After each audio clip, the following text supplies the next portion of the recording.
has changed so very much than what it used to be. But together we can heal while we build community. Okay, so what you hear is not a test. All hands on deck at a time like this. Join TRutH, just an abbreviation for truth, racial healing and transformation. Now imagine having a conversation, practice touchstones and using your I statements. Being fully present when it's your turn to listen. Our community is building and healing through resistance. Truth Talk. Yeah. What's up? Welcome everybody to another Truth Talks. I am your host and facilitator, Ed Genesis. I have to shout out special guest to tech support today, Mrs. Ebony Hempfield, but then also always shouts out to Emily Oliveras and also Francis Vicioso. And Emily and Francis are now the two co-directors of TRutH. So shouts out to them for that. And before I go any further and introduce the amazing panelists, I want to make sure we get the touchstones out the way, which is just our way of having an agreement of a conversation when we come together to have a respectful conversation. And the touchstones are: be 100% present, extending and presuming welcome, speak your truth, identify assumptions and suspend judgment, respect and learn from silence, maintain confidentiality. No language of the soul is privilege over any other language of the soul. Value feeling as much as knowing. No fixing, no saving, no advising. Trust the healing process, your own heart and the hearts of others. Listen deeply. When things get difficult, turn to wonder, and always by invitation. With that, I would like to say again, welcome to another Truth Talks. This one is about moments of healing. I'm excited to have the panelists that we do today to have this conversation, to really spread this out. And then special guest and shout out to retired Captain Stacy Ledbetter, co-creator of Truth Talks. This is why we come together, to be able to have these conversations with community, which are important. So with no further ado, I'd like to kick it off to you, Captain, and then we can popcorn it over when you're done. Thank you so much. You did it. So hello, everybody. Ed Genesis introduced me, so definitely happy to be here. You want a name and what else, sir? Yeah, just your name, what you're doing in the community, and any affiliations you want to shout out, and then we'll round back out. Oh no, I definitely appreciate it. Post-retirement now, so you gave me the accolades for now retired captains, but these days proudly serving with Truth, Racial Healing and Transformation on the leadership team, the law design team, and as a racial healing practitioner, and also consulting with my own business, Black and Blue Networking and Consulting LLC. Thank you. We'll go ladies first. My sister, Miss Keisha, I'll volley it to you. Thank you. Love that lady right there.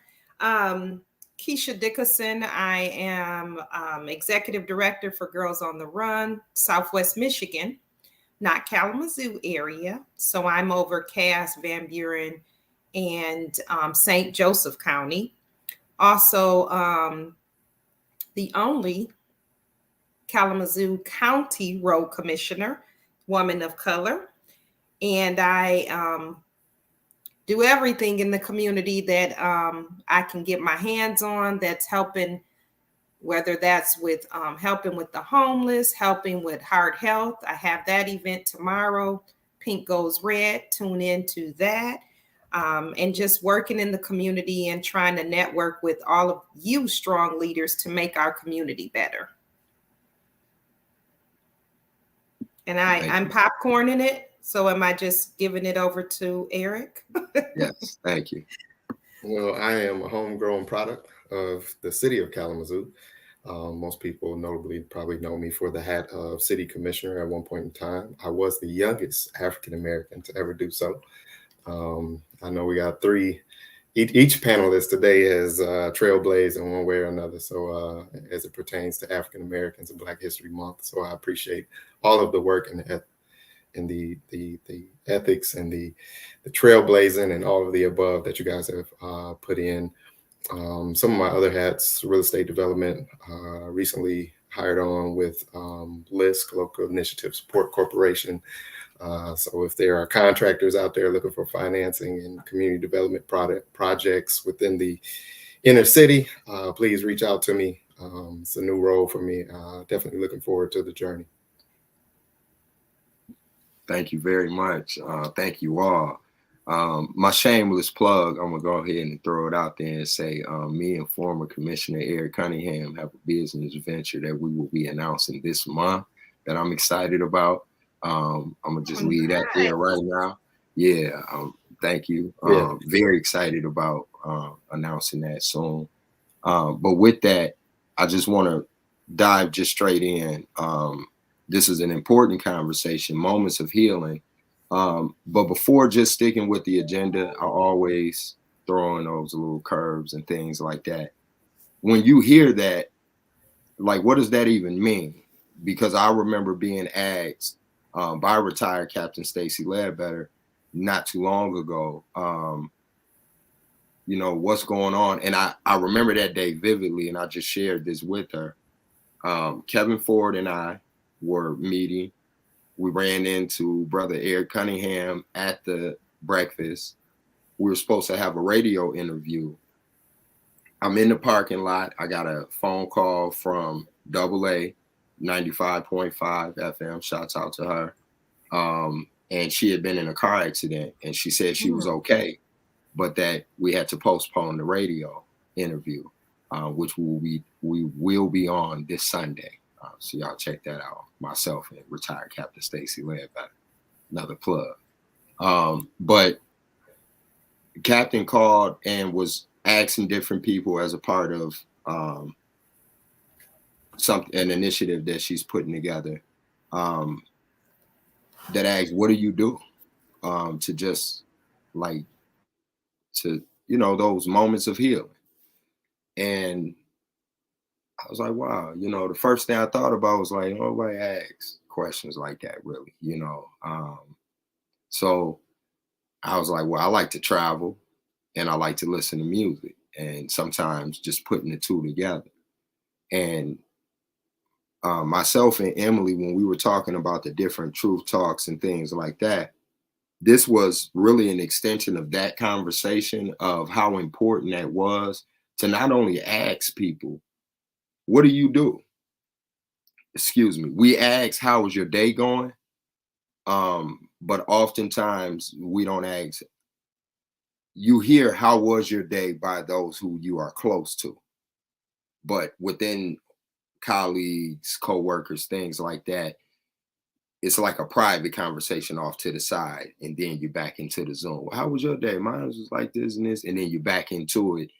And the check-in question oftentimes has nothing to do with that. It has something to do with random. So your mind is like, okay, this is the last Zoom call. And then you do think about, what am I going to do when I'm done with this final call? And people just release. And I'm going to start the conversation off like this. I'm going to put her business out there. My aunt, though, affectionately, Doris Gilbert, she would be mad at me for saying this, but she would also be tickled. So I'm going to say it. When she came in from the front, she was undid her bra. She felt restrained like all day. She worked in the mental hospital. She retired there 25 plus years, like almost 26 and a half, almost. And when she came in, she would get on us about having company when she first came from work, because she would say, you know, when I come in, the first thing I'm going to do is undo my bra. Like, she wouldn't take it off, but she just felt like I should be able to do that at home, and I don't need your friends. And the importance of that when I got older, and I'm a father, and you want some of that space sometimes just to be able to say, where's everybody going? What y'all got to do? What, like, you, anybody got nothing to do today? Well, I got chores for everybody. because you want some type of space, even if it's just for that 5 to 10 minutes. And that's what I thought about when I thought about moments of healing. My aunt dedicated her life to taking care of others, including myself. But she just wanted that break. Like, she wanted the house not only clean, but clear. And we can have company later on and all that, but give her that, like, give me a break when I come in the house. And that's what I thought about. So I just wanted to start off the conversation with somebody that I definitely respect, but I didn't even understand what she meant at that time. I just was like, wow, what you going on? You must have hard work. All right, y'all, come on, let's go outside. But slowly but surely, I got to understand and understand a lot of what she was saying. So what does that even sound like? Eric, what, like, when somebody says moments of healing, is it like cliche, a quote? Is it real to you? Like, what is that? First, thank you for having me again. I think we all saw the Miss USA 2019. I think so. This is the conversation is right on time, right? For those who don't know, Chesley Christ committed suicide, and she was a high functioning individual who was dealing with depression, and I believe it's certified high functioning depression. And so for me, when I hear moments of healing, I think that's, for me, it's changed over the years. As I've matured, it's kind of gone in different ways. I can remember, probably, in high school when I'm finally getting in tune with who I am. I specifically look at my physical health, right? Like, I was in tune with my physical health. Anything that went wrong, I could pretty much tell you who, what, where, when, and why, because that's how in tune I was with my body. But that leaves out a lot of different other components, right? Health is you have environmental health, you have your physical, your mental health. It can be something as simple as financial health, relationship health. And so, there are certain tools, I think, within each one of those components that I have to utilize in order to just have my space. And, I'm an introvert, so I suspect that an extrovert, that their spaces may look a little different. And I think, as you mentioned with Ain't Doe, that I know with the clean house, that's one of my ongoing pieces that I always have to utilize in regards to my life, and that's organized. I have to stay organized with my work, my computer, my car, my family, so that I'm on a schedule and so that I understand where I should be, because I start to get frazzled when there's too much going on at the same time and I don't have it in alignment. So, then that goes into balance, right? How do you find balance? Probably the component that hurts and harms me the most is work. So work is my comfort zone. Like, when I'm stressed, I like to work. But in the same sentence, how healthy is that for me also? So finding that balance, and balance is key to just about any and everything. So when it comes back to those healing moments, there's a lot of different avenues that I try to seek out in order to find those.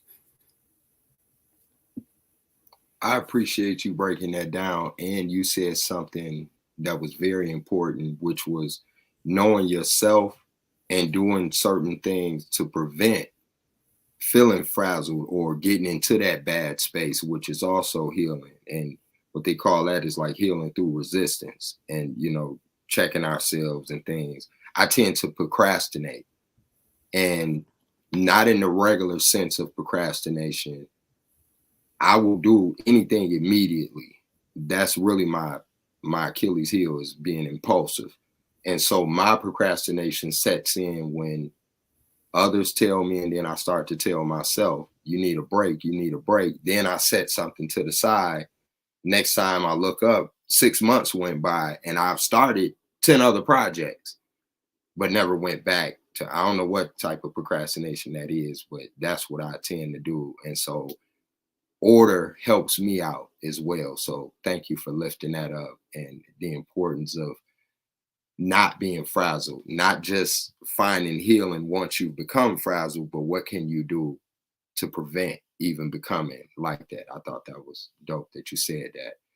My sister Keisha, if you can break down moments of healing, is it cliche, something that, you know, on a bumper sticker, t-shirt, or is it real?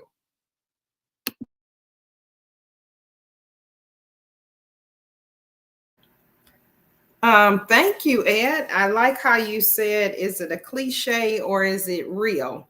So I will say different strokes for different folks. And the reason that I say that is because as a young girl, born in Louisiana, raised in Muskegon, in the streets, in the hood, I would say my healing was different then. My healing then was, you better go to school because you'll have a meal. That was my healing from home. Your mama is a drug addict, so stay away from home as much as you can. So then you start to consume things that occupy your time. You get in cheerleading, debate, you start doing all these things. But that healing carried over into adulthood. And now I'm sitting back like, oh, I don't have to be in 80 things like I was before to heal myself. I can focus on doing one thing to heal myself, not 10 different things, because there's nobody in this big house but me and my husband now. So I have no escape plan or need one per se with my healing. So I would say, I wouldn't necessarily say it's a cliche. I would say it's different healing for different folks. Some of us extroverts like myself, we like to help others. We like recognition. My best friend, Tanisha, nope, she's a Eric. She wants to be behind the scenes. Don't mention my name. Whatever I do, I'm doing it just for you, but I don't want anybody else to know. So I would just say different healing, different strokes for different folks. I appreciate how you broke that down, and I'm laughing in my head as you said about Eric, because like I didn't even warn him about saying about the business, because I know if I would have asked, then he would have gave it a thought, and I ain't wanting to think about it. I just wanted to say it. So he could be real, like, just let me just play my part, you go do, and I like that about him. But sometimes I just gotta say it. I just want to say it.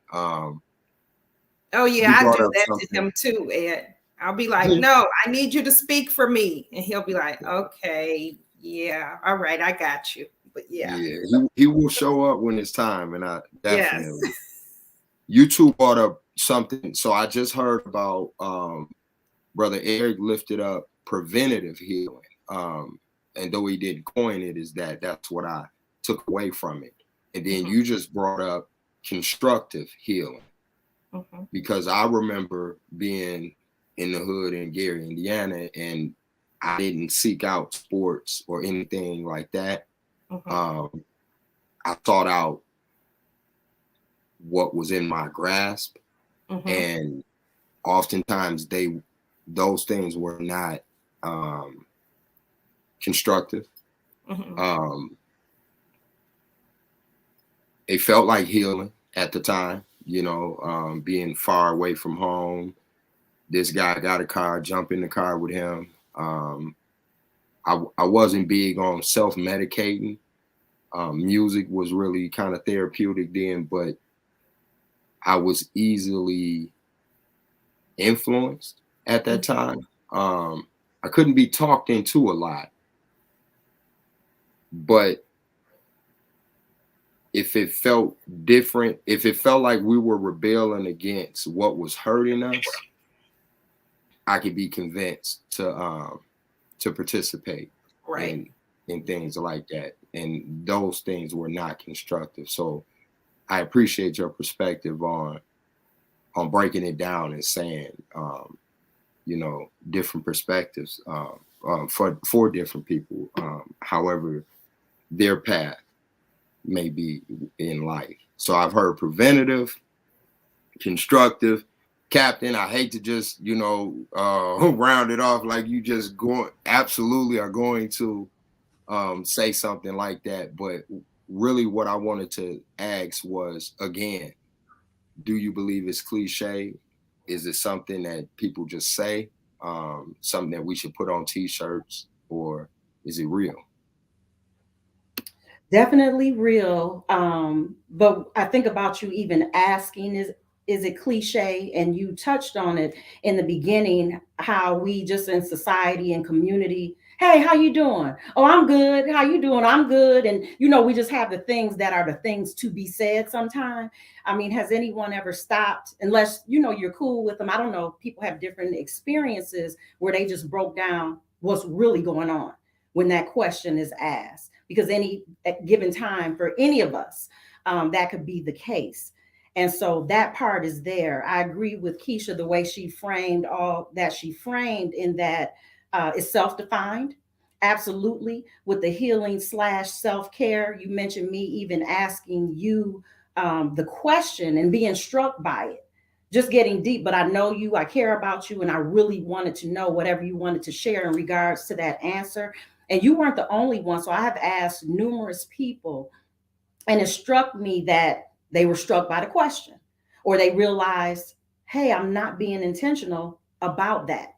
And so back to it being self-defined, even with you and I being racial healing practitioners, and both Keisha and Eric have been through racial or have experienced racial healing circles.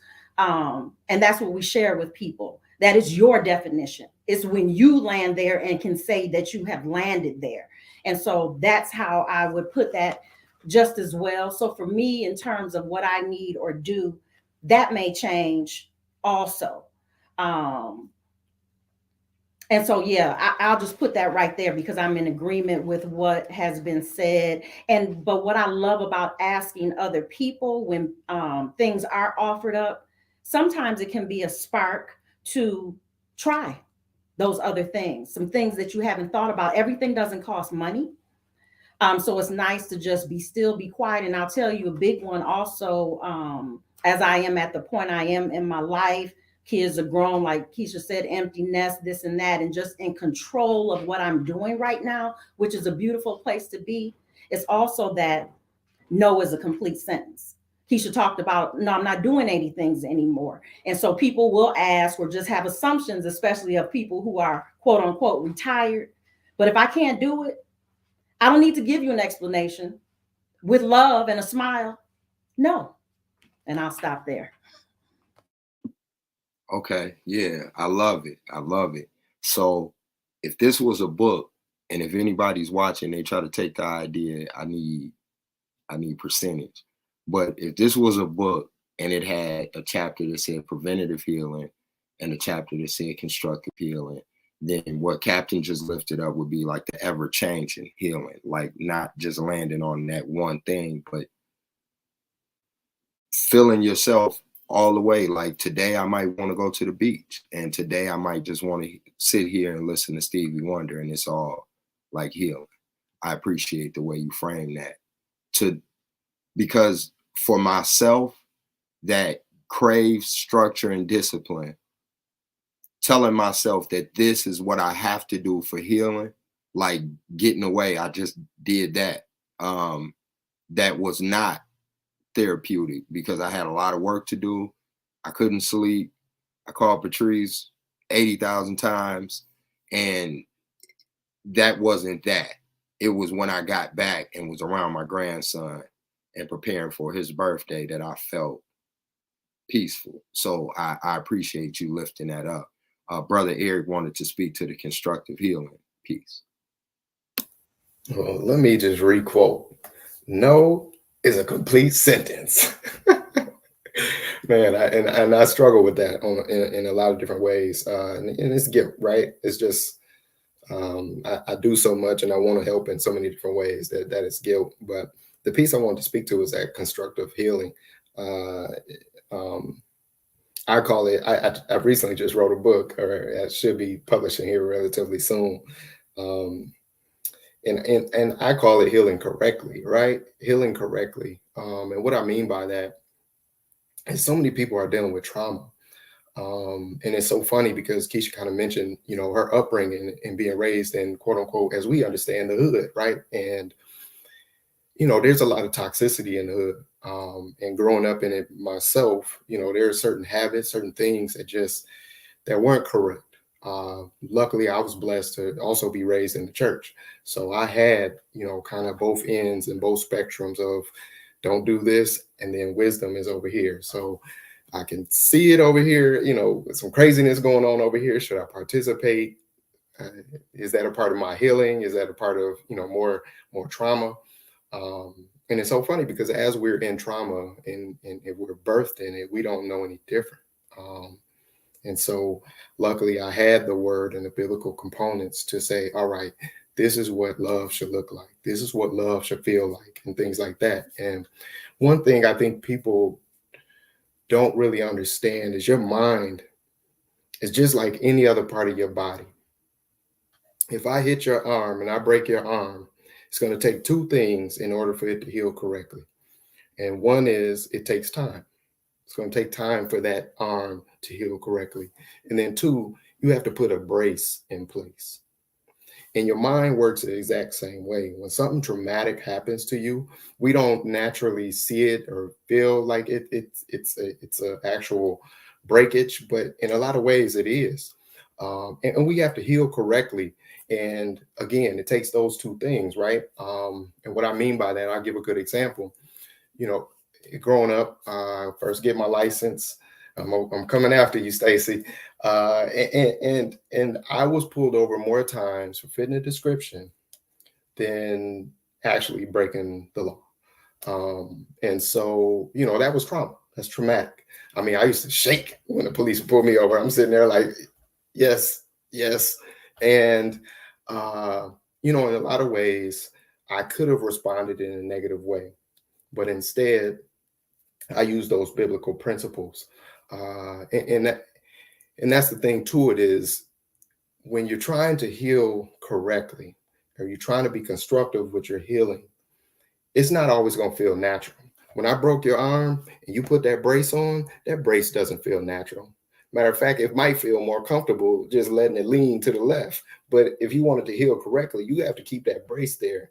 And so healing correctly in regards to my police interactions is I love you still, regardless of how you may have treated me, regardless of what caused this situation to arise. I still love you. And you know, the Bible teaches us to love our enemies, right? And that's not a simple thing to do. And the first 10 times, 20 times, 30 times, it feels unnatural. But then comes that timing. As time goes along, it becomes natural and you actually mean it. And so those are the type of things that we have to really take into consideration is what is healing correctly? What is constructive healing? And the craziest part is oftentimes we're in such a traumatic environment, we don't even know. We don't even have those options. It's trying to reach for something that's just you never seen, you never experienced. And so for those healing moments, I mean, shoot, maybe it's learning what is the right thing to do in this moment. And so, you know, as an African American, you know, what happens in the house stays in the house. And that's not always healthy. And sometimes it can be toxic too. And so definitely, you know, that's one of the components that I value is you need to go out and receive outside help. You should be able to communicate with somebody to say, hey, this is what I'm dealing with. What are some thoughts or some things that you think could assist me with this growth? But again, remember that your mind is just like any other part of your body. When something traumatic happens to your arm, it's going to take time and it's going to take a brace for that arm to heal, or any other part of your body, just like your mind. I thank you for breaking that down and going where you did with it, because I think oftentimes I don't want anybody to confuse chilling out or moments of chilling, moments of alone time, moments of moments for me is not even the same. So I wanted to share that the definition of heal is to become sound or healthy again. And to Brother Eric's point, there's an implication of something being broken already. Something is not in alignment. And so to get that back in alignment, that's where healing comes in. And I knew exactly what Captain was asking me when she asked me. I knew she wasn't asking me, what do you do to get away? Or what do you do to chill out? Or what's fun for Ed Genesis? You know, it was, what do you do for self-care? What does healing look like? And I was like, wow. It was just so deep to be asked that, especially, like I said, the whole setting for me was work, being in community, and seeing so many other people in community working, and you don't see your counterparts or people in the community oftentimes when they're in chill mode. When you see them, they on Zooms, they in the rooms. So this encourages you to even go harder. Every time I look up, I see you, so you don't sleep. I ain't got time to sleep, you know, especially if they're one of your ancestors that you look up to, and it's like it encourages you to keep going. But if something has been broken along the way, as Brother Eric just eloquently broke down, because that can be, I've seen people go through relationship struggles and just keep going, and then sometime later it pops up into something that it was not okay. And that can be in another relationship. It can be, I've watched self-medicating go from a shot here to a fit there, just different things. So I think that healing correctly was like a dope way to really lift up what are we really talking about, because we're not talking about just quiet time and then go run back right into it. That's not healing. That's you know, how the coach used to say, you know, walk it off. You shake it off and go back out there and play. But if somebody's arm is hanging and it's like, coach, I can't do it. So I really appreciate the way that you compared it to a broken arm, because oftentimes, you know what, more times than, I don't know the right verbiage to say, that in poverty-stricken communities that they call the hood, you're told to walk it off. And that's with everything. In any type of pain that hits you, you can get hit by a car, and if you're able to stand up and walk it off, it's like, come on, man, you good, let's go to school. You continue. It's always the continue. And if you, I don't know, I'm thinking about a lot of bad habits that I remember picking up from getting that type of messaging of, you good, it's straight, walk it off, and not, as Brother Eric said, healing correctly. So it's some form of healing, but as he said, the broken arm, just the last thing I want to say on that, I'm not a doctor. I just play one sometimes. So but I'm definitely not in the medical field at all. But I do know about things setting the wrong way if it's not. So something that could have been corrected can cause long-term damage because it was not put in the brace or the cast and set right. And so now you have long-term damage. And yeah, so I just thought about the things that set wrong. With that, going over to Captain Stacy, I'm gonna ask you this question first. We're going to the agenda finally. And that was my bad, y'all. Just like to have, you know, organic conversations too, along with some of the things that we have to lift up. What are some of the things you do for healing? Same question you asked me that time. Right. Yeah. Yeah. Throw it back. It's a compilation for me. you mentioned, you know, the habits, but on the positive side, I'm a person of faith just as well. Believe in God. I'm grateful for every day. And so, just in terms of that healing and being thankful just for surviving, just for living, just for being, the first thing I do when I wake up is literally say thank you, Lord, and read my devotions. I have a few apps that I tap into and just soak those in. Um, on the physical side, when I feel I can literally feel my stress now. So just trying to identify with how my body is doing. And so getting periodic massages, like literally knots form in my neck and back. And I need those, you know, taking out that pressure release. And I realize again, like I did with you, like I do with other people, um, everybody can't do everything for a variety of reasons. So I'm thankful to be able to do something like that. I just want to throw that out there just as well.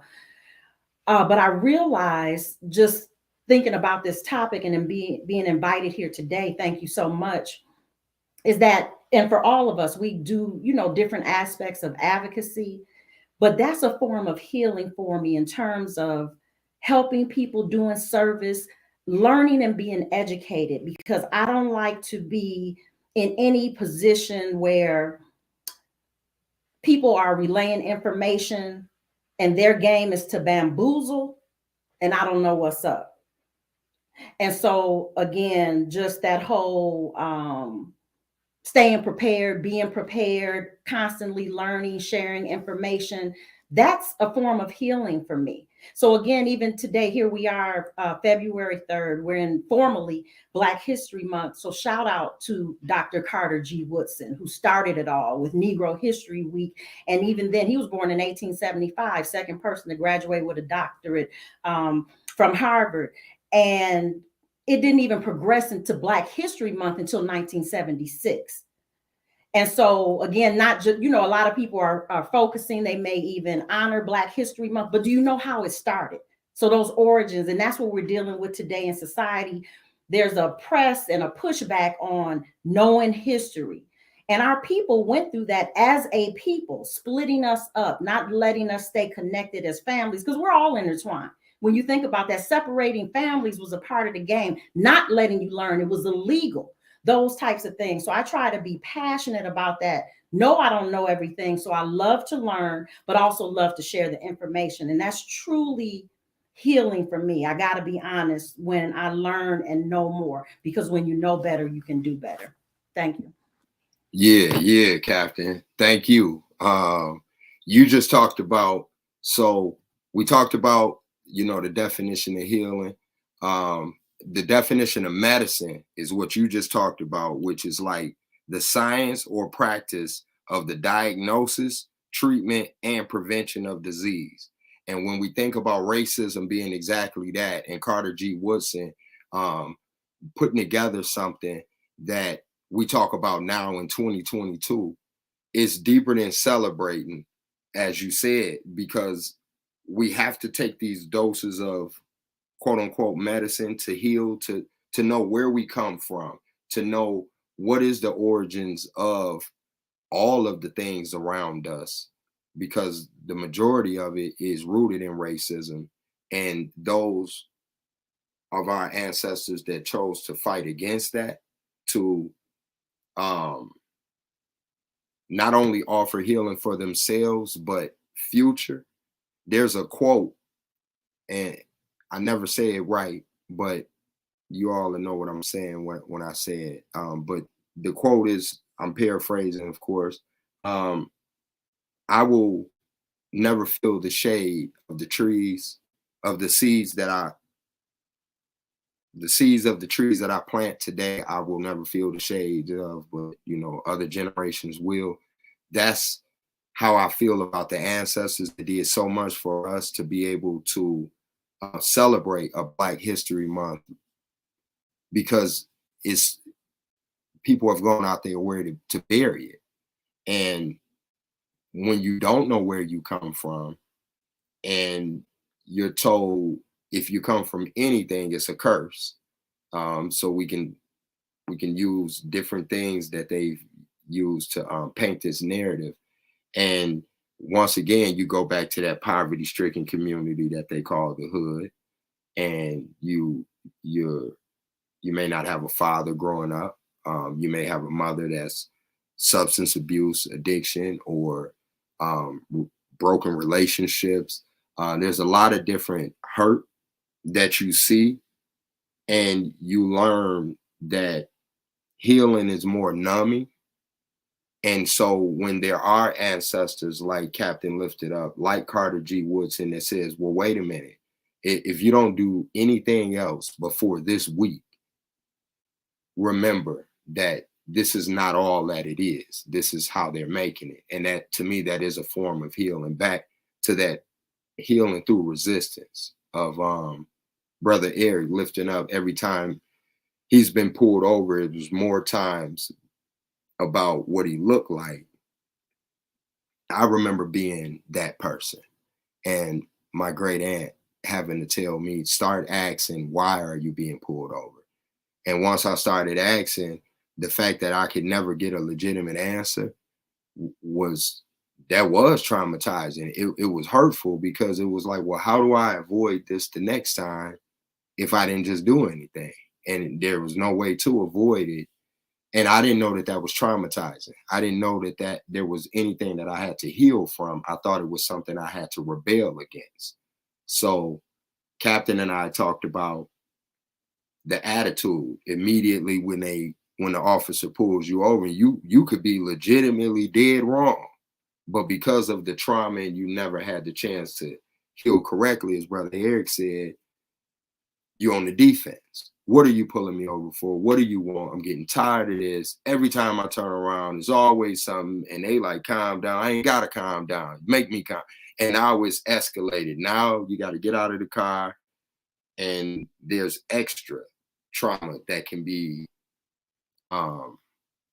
within that whole ordeal. So, Captain, I really appreciate you lifting up people tracing the origins, and then also the necessity for changing and being able to, what suits you. Today I might want some tea, and tomorrow I might want to go run with the guys and see how who stops first. Let's go running and see who stops first. So I'm really appreciating this conversation, because this doesn't happen in specifically like communities of color, Black communities. And you all, and I'm gonna shut up, I promise, but you all lifted up the religious and the spiritual standpoint, and I really appreciate that, because what's humbling to me, as far as the one thing that I have been able to tap into as far as healing, is to remember that it's not all about me. So sometimes, though it hurts physically, mentally, emotionally, I have to think about the bigger picture a lot of times. And that's very humbling to me to say, as Captain lifted up, being thankful. I am thankful just to be a vessel and to be used as at God's will. And I don't like a lot of things, childhood wise, a lot of other things. But what has been healing for me is to be able to look back at it and say, well, where would I be now if not for that? And it stung, but I'm here. So, everything happens for a reason and for the greater good. So that's my healing part. I would like to hear from you all. What do you do to heal? So prayer is one of my healing processes, as well. As Captain said, there's different things. I do like to get away. I do like to listen to music, but I also like to just pray and meditate sometimes. And sometimes I'm not asking for anything. I'm just saying thank you, that I must be doing something, because you still got me here. And it might not even be for me.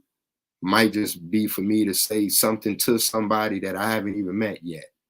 And if I'm just kept alive that long to do that, to me, that's important. And it's it's therapeutic for me, but that's just my personal healing. Sister Keisha, what do you do for healing? So I might be turning this around in a unstructured way, but my healing depends on what I'm healing from. If I am going through a relationship issue, crisis, Lord, with my husband, that healing is going to be a different type of healing for me. I'm going in my quiet place, asking the Lord to give me some guidance, kind of most of the time for me, control my tongue. Because I can cut deep with my talk. So Aaron will shut the door and won't say nothing. And for me, that kind of stings a little more because he won't say anything. But so healing with the relationships is different for me. In my older age, I will say that I heal by saying, okay, Keisha, what did you do in this situation? Instead of doing the old school that I would do, the blaming. So now I'm trying to heal myself and the situation by saying, what could you have done differently for this not to have escalated to that degree? So my healing with relationships is different. My healing with work, community, and everyday things is a little different. I've started to do something that my great, lovely big sister, Valerie Bogan, Keys, you just got to learn how to put people in boxes. You don't have to necessarily cut them completely off, but you have different boxes. You put them in that box and you know where they are. You can release them if you need to be, but you know where they are. You know how you label a box. You got your kitchen items, whatever your items are. So my healing is for me to sit back, try to not speak, think about and assess the situation, and then come back. Now I do have a different healing with my kids.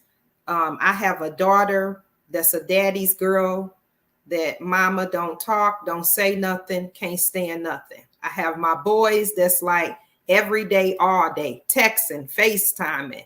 Mom, why you not picking up? So that healing for me, at first I used to cry like, oh, she doesn't want to talk to me. What's going on? What am I doing? And then my husband was like, Keish, let her come to you. Stop fighting for that attention and that love. Just sit back, let her come to you. So that's what I had to do. And so I just say my healing is different, but sitting back, assessing the situation is my best way to heal. I love music. I say I'm a savage beast and it tames me. So I have to hear music almost. If I'm not on the Zoom for work, I have this speaker right here with my music. I do my old school music. When I'm feeling stressed and I need a little pump, I'll do my healing by cleaning with my music. I'll go through the house blasting. Aaron will come up here like, what's going on? And then I'll be like, I'm in my zone. And he'll be like, oh, okay, go back where he came from. So I have different little healing strategies, but music, assessing the situation, and sometimes thinking before I speak. I appreciate everything that you just said, especially you being transparent as you just were. I want to ask you something though, because you just said two things. So previously you talked about growing up in the healing of your mother being substance abuse, having her battle with substance abuse, and then the hurt of you and your daughter's relationship not being as close. Was that an extension of you wanting to be better than your mother in regards of relationships with your daughter? My therapist says yes, because I have to do my therapy also. because she said that I was always constantly trying to not be my mother, and I was too much on Ariana. Ariana is a, hold on, you're doing too much. And I'm a like, no, let me show you how much I love you. Right. You need a cotillion. You need a this. You can't walk out the house without your earrings on. It was a smothering. It was too much. But that was my way of saying, I'm going to give her everything I didn't get from my mother. Yeah. My mother never read me a book. So I wrote a book about Ariana. Ariana's first, it was like always trying to do these things, not to be my mother. And that wasn't good for her. Now the boys, they're fine with it, but that's not how she operates. It's like a smother. She's like, nope, I'm not being Facebook friends with you. You put my whole life on Facebook. Right. The boys text me like, Mom, put this on Facebook. Aaron's like, I ran to put, that's not her thing. As parents that come from that hurt, or as Brother Eric lifted up, that seeing the toxicity in those areas, we want to overprotect our loved ones. So that's why I wanted to ask you that, because I remember similar conversations with my boys. That's like, well, I didn't have a father growing up, so like, don't you see what I'm doing? Like, and Patrice had to tell me, like, you gotta let them be them. And I was like, well, I think I am, but I'm trying to show them, like, and what it was me still trying to fix some of the hurt that I had and make sure that they didn't feel the hurt, even though it was totally different. It was totally different. And I had to find out and learn that oftentimes that can also cause its own form of hurt. Oh, definitely. Yeah. It's you hit it without, look, I didn't have to pay you $189 for the hour for it, but yep, you hit that like right on there. I was like, but what have I done to her? Why doesn't she like for me to do stuff? She's like, you're doing stuff that you wanted your mother to do for you. Ariana is not asking for that. Wow. Ariana has two parents in the home. You were in the home alone, selling popcorn out the back window to buy milk. Didn't see your mama for weeks. Ariana doesn't have those same trials and tribulations that she needs or that you're trying to just throw on her. So, yeah. I think, thank you again for your transparency and vulnerability. And I think that leans right back to what Captain was saying about the, like, it's ever changing, because what worked for me growing up may not work for my sons. Hey, try this. This is healing. It's like they can call me like, Dad, this ain't it. And I remember just going back to even the religious aspect and the spiritual part.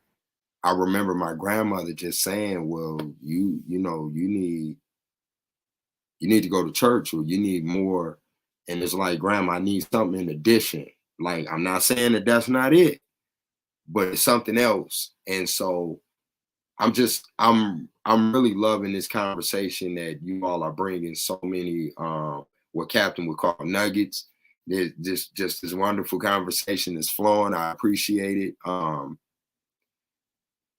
We don't even have to do the what makes you happy part, because I think that's in connection.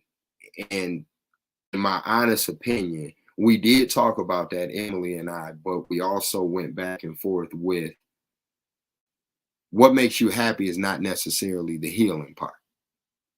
That's the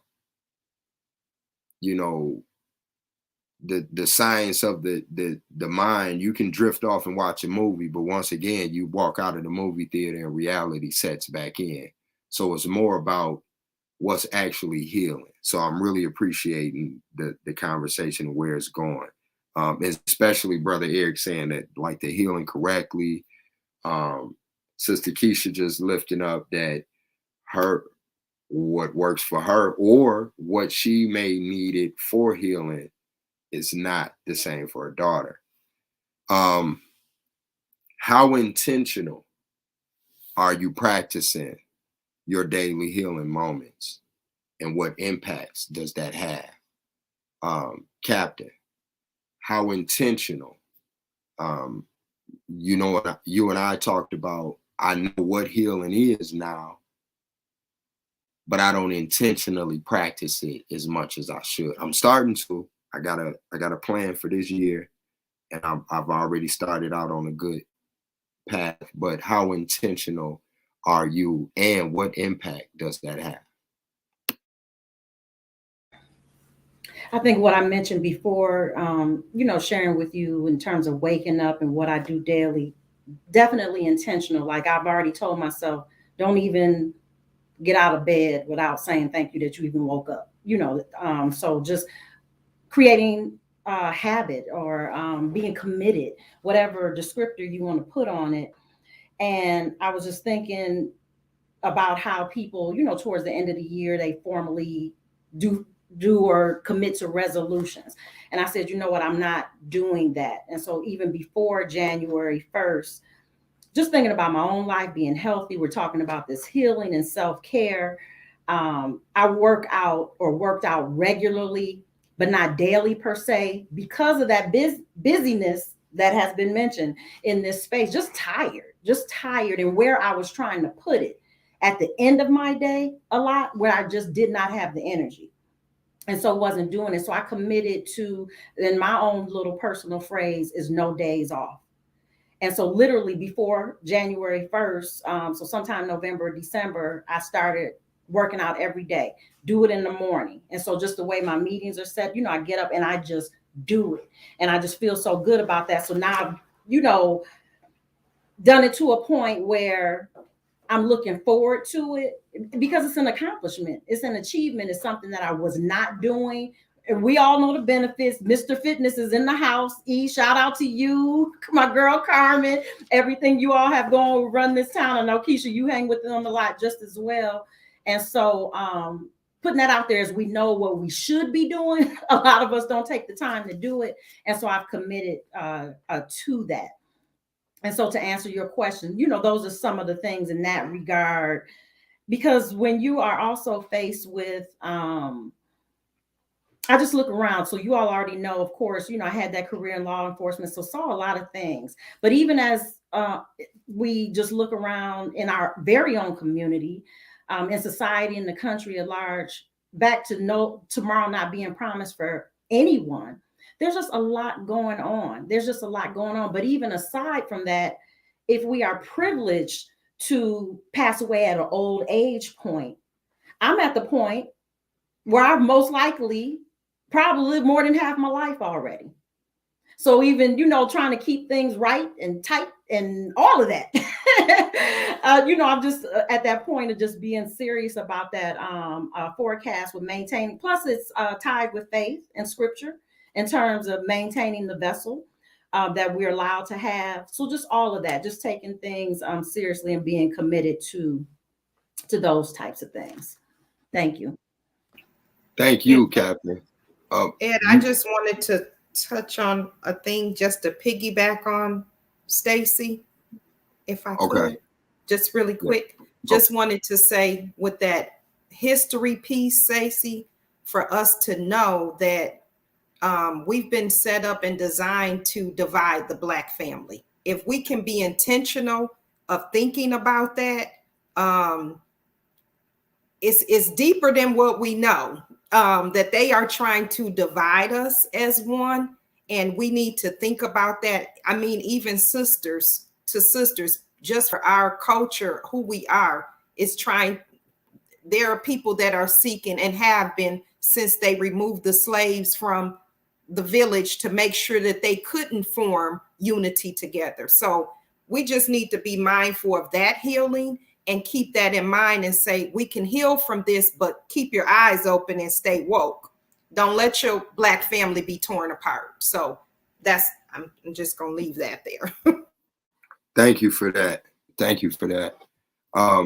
Captain, I wanted to lean in on something though, because you did mention the things that you do, and then you also lifted up Carter G. Woodson.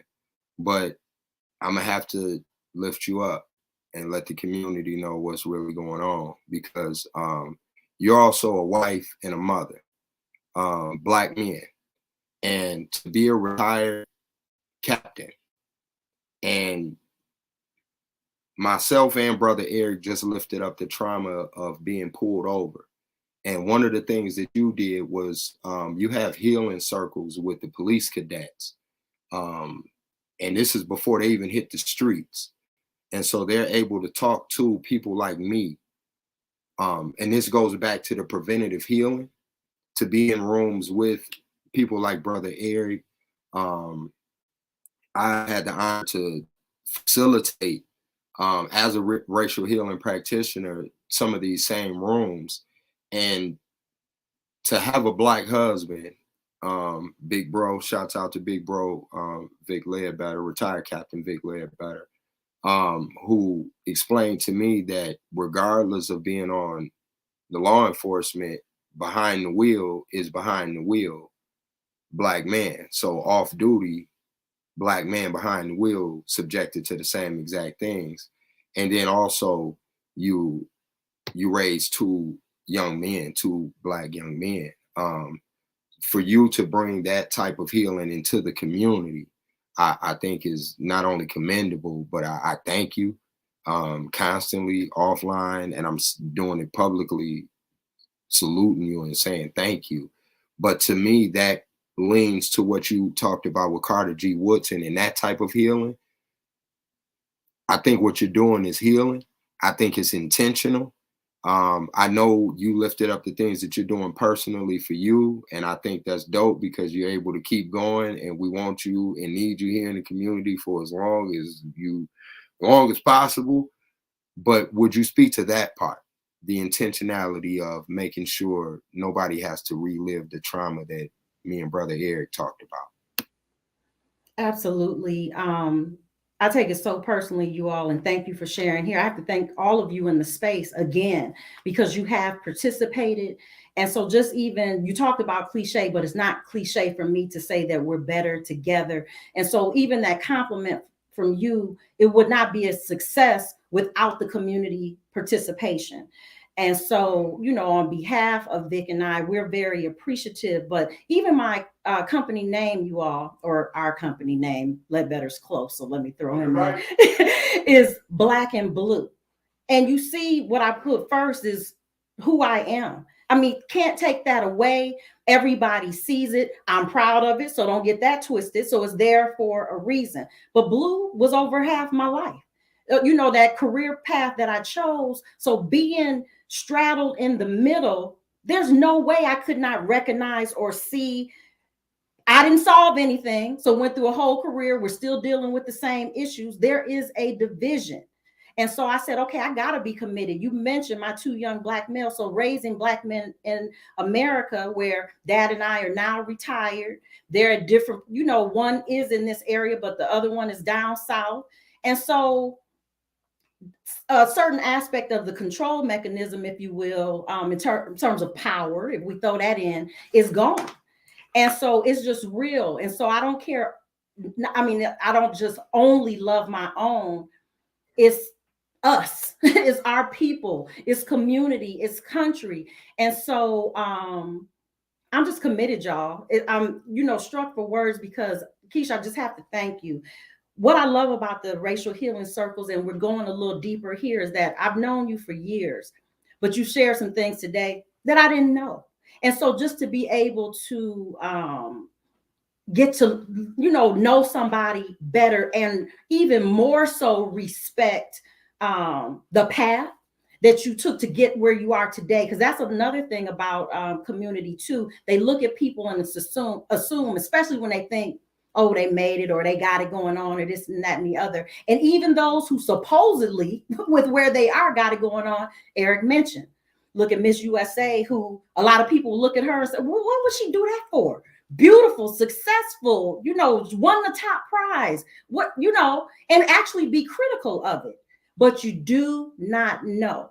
So it's just very important to me because of what you two mentioned, brothers mentioned about that trauma. I know you all. So I try to conduct myself to the best of my ability to be respectful, to build relationships, and to teach people about their rights. That's not going to hurt me because you know your rights and you know the law, and we do what we're supposed to do on our side. So you all mentioned the trauma. I have to be honest. There's still something in me just because of and I'm thankful, don't get me wrong, of the chosen career path, because I know I had the opportunity to be a blessing to others. But it's difficult to watch when you know what's going on around you, to know what's still happening, to still have to fight a fight as a Black woman in the profession. It wasn't easy. So even though you say retired Captain Stacey Randolph, and that's some levels off, this is how I described it sometimes. I was the boss's boss's boss's boss. That's how that was lined up in the rank. But guess what? Still tears cried, still fights that I had to fight, scrap. Nothing was given. It was definitely earned, and it still stings. Even though those 25 years plus are behind me, it's still in a residual effect in certain areas. So yeah, there's a passion. If y'all don't feel it now, I don't know how else I can convey it. It's from the heart. I'm not done. That's why I'm thankful every day. So as long as God allows me to move on, and again, shouts out to Brother Ledbetter, who leads the police academy. We are committed to doing the right thing, to teaching what has to be done, to making people stand on integrity. And it's stinging some of them, y'all. I have to tell you, everybody ain't happy about learning the history. Everybody ain't happy about, just certain things. But guess what? Sorry. Sorry, you're going to be mad, but you can't unring a bell. So now you know some more information. I need you to understand why we have that thread and the division we have today. There is a reason. There is a reason. Black community in particular, other communities of color feel the way that they do about law enforcement. And I'm committed to it to the best of our ability in this community. And hopefully it expands into building positive relationships and people doing what they're supposed to do. Current cadets, future police officers, patrolling our community with the utmost respect for everybody therein. Thank you. No, thank you, Captain. Like, for real. I love that you're very modest, but I love that you lifted up Carter G. Woodson, because I wanted to make sure you got your flowers now, because that's a perfect testimony of Negro week. We once upon a time that, the same way African American is used like that, Negro was used like that. And so this was the popular term at that time. But it speaks volumes when it's out like History Month, because from a week to a month, that was growth. And so the strides that you and Big Bro are doing now, this is unprecedented for one. It's so needed. And I get my personal healing. My father was murdered by law enforcement, and I spent one of his birthdays out there with Big Bro, talking to the cadets. It's healing for me to be able to try to help be a part of this community, to break up some of the things that we all know has happened. And I just really appreciate you. Retired means that you literally could have just kicked your feet up and, you could have did something else. It could have been anything.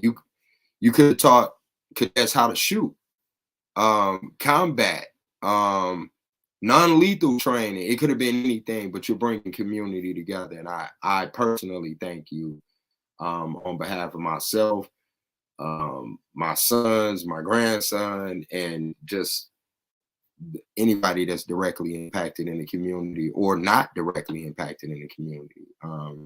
Anybody just a part of the community. I think it's a great healing stride. And I appreciate that you brought up Carter G. Woodson earlier, because that relation is just so phenomenal. I want to kick it back over to Sister Keisha, though, because Keisha, you lifted up that sometimes we may overdo it, but you also lifted up something very important, which was your daughter didn't need some of these things, which implies your healing has been intentional, because, you know, we talked offline. Our kids have no idea of the struggles that we went through because we did so many different things to make sure it didn't go that way.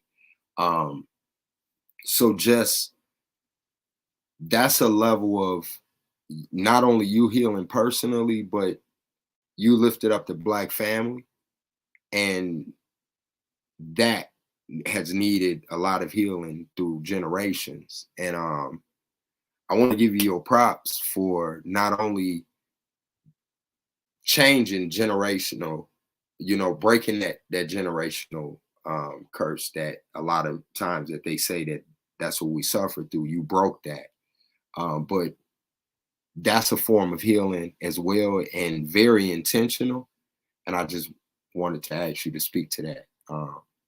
Like, what does that look like to not overdo it, but just to say, this is what I know. The toxicity that Eric lifted up earlier, how do we keep our kids away from that without overdoing it, but still doing a great job like how you and Brother Aaron have? So y'all know I'm an open book. I have to start by saying, first, my healing with being raised in a home of 23 people in my grandmother's home, because all the parents were out doing what they wanted to do. I was never taught how to love a Black man. It's no clear way I can say that. You were taught, if you like a man, he ain't gonna do nothing but use you, abuse you. You were taught all these things growing up, kind of like a do to him before he do to you. I never saw a husband-wife structure. So meeting Aaron in college and loving him, I didn't know how to love him as a Black man, so I couldn't really love myself. So I'm going to start with that. I had to learn how to heal from all that trauma of what you've been taught all your life.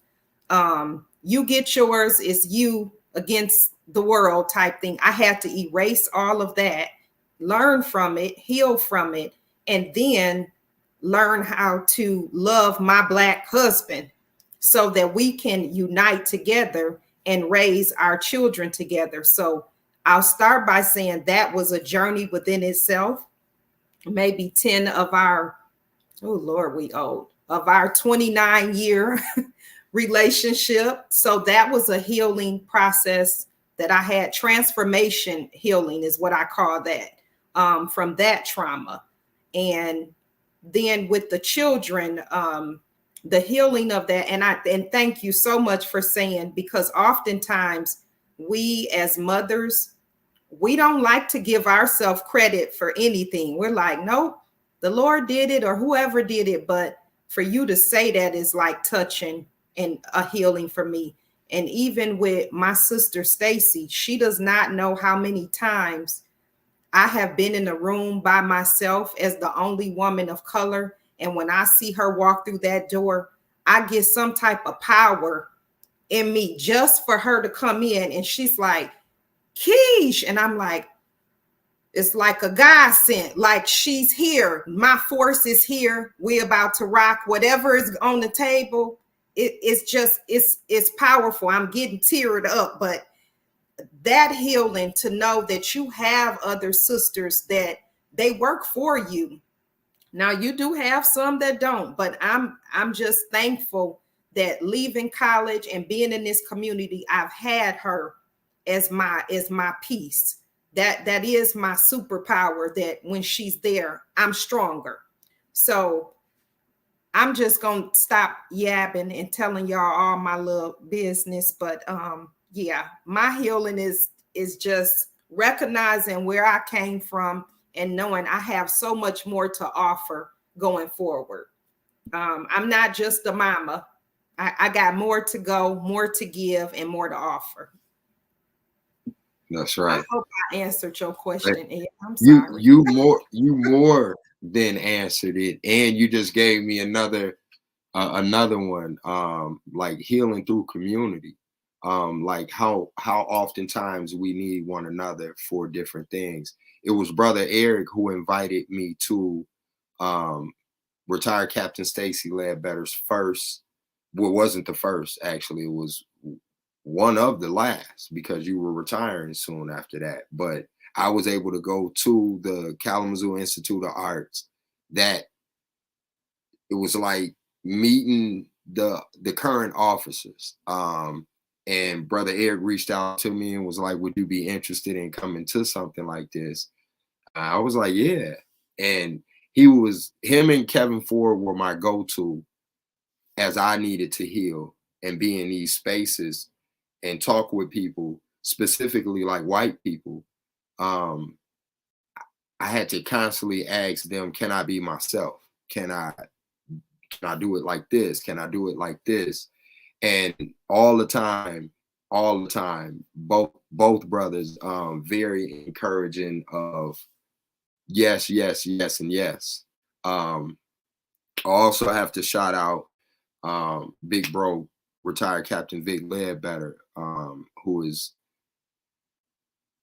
he would be like the Yoda in this. I don't talk to him as much as I talk to like Kevin or Eric or something like that. But when he gives me those jewels, it's like, oh, okay, cool. And he's like, yeah, may the force be with you. So I feel like I'm out here rocking. I'm supported. And when Keisha was just breaking down her feeling more powerful when she sees Stacy, retired Captain Stacy Ledbetter, walking in the room, I know that feeling. I know that feeling of calling Eric before going to something and like literally like, hey, I got to talk at this thing. I got like 5 minutes, and he like, me too. I got to get ready to get on this. And I'm like, I know, but what do I do? He like, be you. And I don't even know if you remember that conversation, but you stopped me and was like, King, be you. Like the same person that I listen to music and got to see, that's the same. To me, that's healing. And I appreciate Sister Keisha bringing that up the way you did, as far as that getting power from one another, because that's healing through community and being able to, society will strip away a lot from you and say that you're worthless. And sometimes it takes people like Brother Eric to say, well, I see you, you worth something to me. And retired Captain Vic Ledbetter to call, and it's a reason why I call him Big Bro. I don't have any biological big brothers, so I just want to share that once upon a time when I was out there healing differently, and money was a form of healing, and so I thought, and he was still on the law enforcement, we had some clashes, and I'm trying to say it different because every time I say he almost arrested me, it made it seem like he was not sufficient with his job, which he very much was.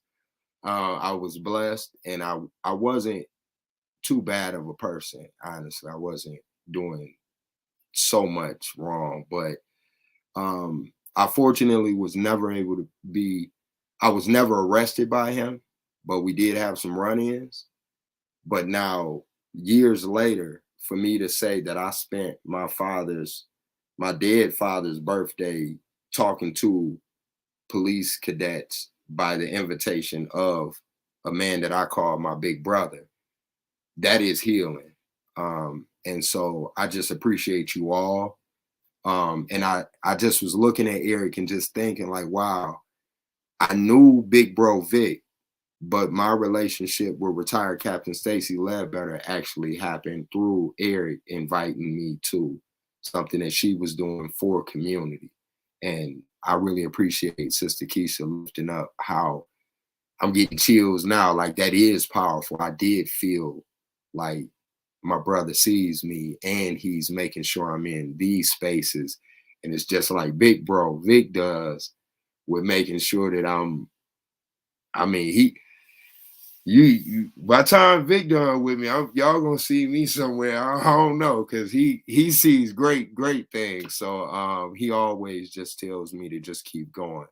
Brother Eric, healing correctly. We've been talking about a lot of different things, and you have this book coming, and this is a form of healing now, like healing through conversation and healing through community. What are some next step things that we could be? I'm gonna ask all of y'all that before we jump off, but I want to start with Brother Eric, who now is adding Arthur to his resume. What are some next step things that community can do, or we all can do, to stay intentional and to make sure that we're healing and not just chilling out? I think going to like a holistic component, right? There's many different things that get to the outcomes that you're looking for. The piece I love that Stacy brought out was the history, right? The historic component. It was that Gil Scott Heron and Dead Prez both quoted, "My conditioning has been conditioned." And so to understand your history, that informs your future. And based on that, people who know me know I'm huge on my family. My aunt just passed, so I send prayers to all of those affected. But she passed away, and there was 200 people in her down line of grandchildren, great-grands.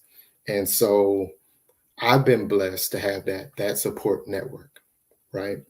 And what that has done for me is given me grace in a lot of areas, right? Because when I'm low, I have somebody, I have a village to pick me up and hold me accountable and things of that nature. And so, that grace component is important. Stacy mentioned Run This Town, and my two partners, Regina and Carmen. And that's, Run This Town is an opportunity for individuals of any health background to come and join us, right? Come and join, be a part of, and, people make those resolutions. And I like how you said that, Stacy. Like, if you're serious about something, you don't need a certain date to start. It's that moment, right? But what we often find ourselves in is we don't forgive ourselves, and we didn't hit the mark, or we set the goal too high and we don't hit that. And so, really understanding grace and grace within you is definitely going to be key. And for my brothers and for my men, being open, open book. We're often told to be closed off with our feelings. I can remember it was around 2008, federal government coming after me, facing some felony charges. And I remember hearing on the radio, somebody said, men cry on average 10 times a year. And I'm like, 10 times? Who crying? That's almost once a month. Who crying once a, And I'm thinking about myself. I'm like, I've cried one time in the last 10 years at that time. And so, so just understanding that, like, it's okay to open up. And and I don't feel like crying is going to be your avenue. Because I remember going through, I was burdened down with so much stress going through those crazy moments that I literally made myself cry out. And then I just stopped and was like, yeah, that didn't work. And so understanding your history and what led to you to be in this moment. Like, I understand that I'm a product of the slave trade. They tried to whitewash my history, but that's what makes me great. Every ancestor, Cunningham, Whitley, Liggins, Taylor, all of them had to endure craziness just for me to have this one moment, right? And so going back to Stacy's point, be thankful in this moment. And through all things, basic instructions before leaving Earth, I put God first in everything that I do, and hopefully He orders my steps. And when I utilize the Word to just exercise some of those basic principles, like we're taught to pray, right? Prayer is a form of meditation. So the world sees it as meditation, but the Bible is teaching it as prayer. Going to the gym, that's a formal way to teach yourself discipline because you're hurting your body. Well, the Bible says to fast. And so we utilize, pushing away the plate as a form of discipline. And so just utilizing wisdom in a lot of these places and spaces and going out and getting the help that you need and making sure that it's the right person. I even went to during that 2008 period, I went to a doctor that told me means in its analysis, which is saying he was pretty much saying you would do anything to get whatever you want. And I had to leave that.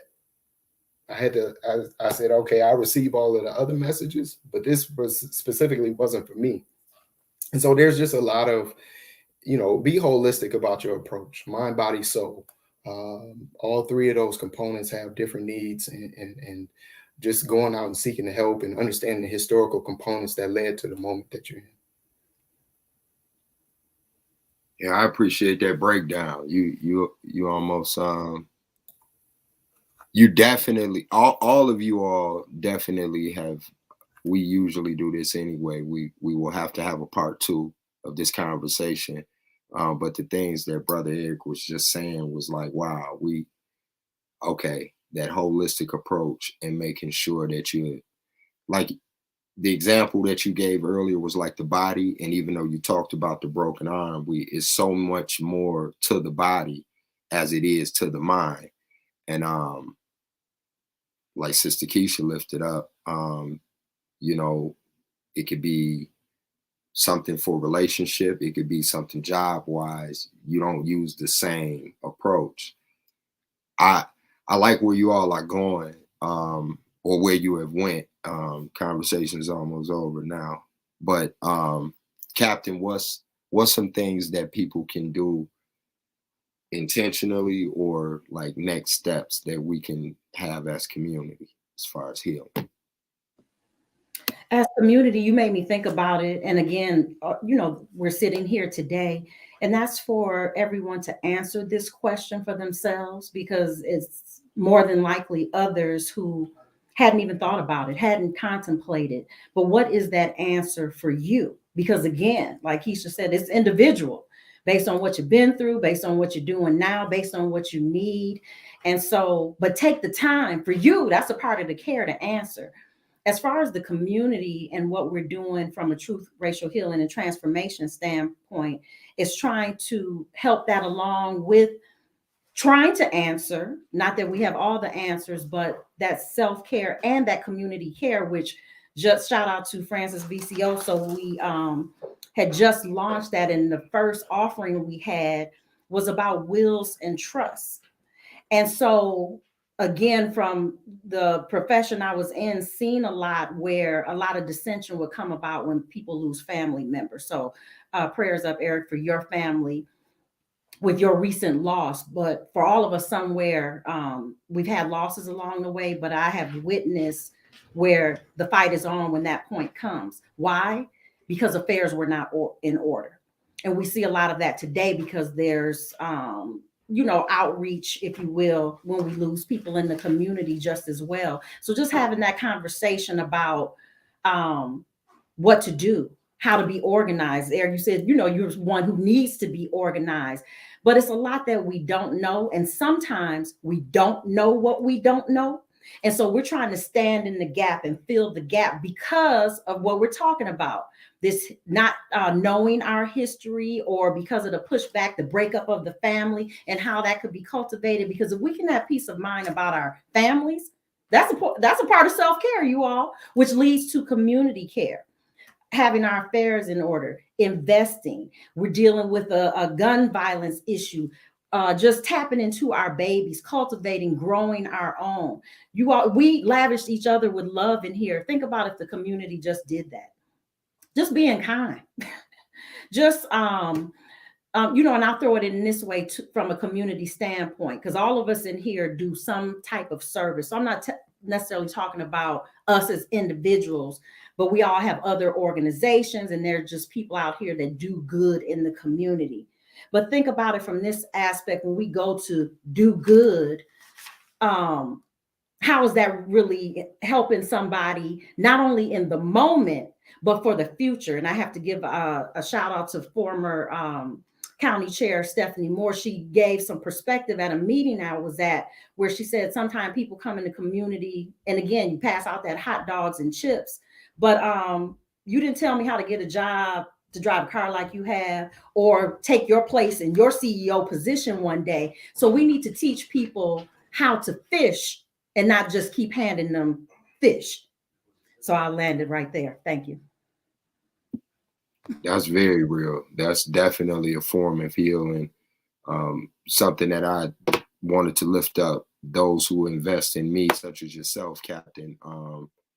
I appreciate that, the learning, and to be able to say this is something that you can take with you, that can benefit you and your family and your community. I think that's dope. Sister Keisha, same question. What are some next steps and some of the things that we can be doing as far as healing? I think my boo Stacy summed it up, but we need to be more. I know we throw intentional around a lot, but really not just saying I want to be intentional, but actually being intentional. Because like she said, now because I'm a networker, I'm always at, and Eric knows that, I'm at networking out like, oh, where do you work? I know a friend that she might need to, hey, y'all, I want y'all to talk and connect. So I'm always on the high alert of who can I connect? My classmates are like, nope, you the network queen. If we want to know some or know somebody, we know. If you don't know, you'll find out. So just being, I always am doing my intentional work of how can I make my community better? And when I say community, those around me, even if I can't touch you, but how can I connect everyone together? Because it's enough for everybody to get a piece of something. We just need to know how to connect one another to it. So not just saying you're being intentional, but to be intentional. I appreciate that. That you never know who you're bringing into the room when you're being intentional about networking and inviting of others. Brother Eric knew that I was on a path. Big bro Vic knew that I was on a path, but still to just be invited. Even Captain Stacy asking me to do a lot of different things that I've spoke all types of places that once upon a time I thought I was not allowed in. Or if I went in, they would look at me funny. As a matter of fact, just to share this, early on, retired Captain Stacy invited me to the Radisson. And when I was still healing, Captain, you probably remember the first thing I said was, I've been out in the streets. I'm not dressed for, I was out organizing and meeting my people. I got my backpack, I just got my hood, my blue jeans, my tennis shoes on. And Captain said that this was like a luncheon at the Radisson. And I was like, I'm not in a position to go to nothing like that. And she was like, come as you are. You sit at the table with me. It's all good. And it was all good. I had a great time. I learned a lot. And I sat at the table with heavy hitters that was like, nobody looked down at me. And that helped me heal. It really did. That helped me. And that's why I keep lifting up things like that. I can go on and on about the Dr. Charlai's, the Shalana Lewis, TRutH as a whole. I appreciate being a part of this community. I appreciate knowing you all, and just the different things that you talked about today hit me so personal. And it's like, wow, know your history, because that's healing. Make sure you heal correctly, which is you wouldn't call your dentist to tell them that you have a headache unless your tooth is causing, that pain. But you know what I mean. Healing correctly part, that's important. And then breaking that generational, if it hurt us, we want to make sure it doesn't hurt our children. And so and our community, steadily building with community. You can be a retired police captain and still retired. I think that's key. And still want to put together conversations with new upcoming police cadets to make sure that when they hit the streets, this, not on both ends, not just that they don't cause harm or traumatize, but I've talked to some of the police cadets where it was their first time ever interacting with a Black man, specifically somebody like me. And what I mean by that is that I got the toothpick in, I got the tattoos, earrings, everything. And I'm sitting there talking with them, and three of them stand out in my mind of being completely honest and saying, can I just say, sir? And all of them said, sir.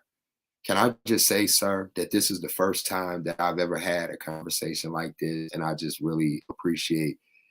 That's healing on both sides. And yeah, I can just keep giving y'all props for what y'all brought to the table today. Make sure y'all go get former Commissioner Eric Cunningham's book when it drops. Y'all see how he said the book was coming after I said, if anybody make a book. I caught that. I caught that.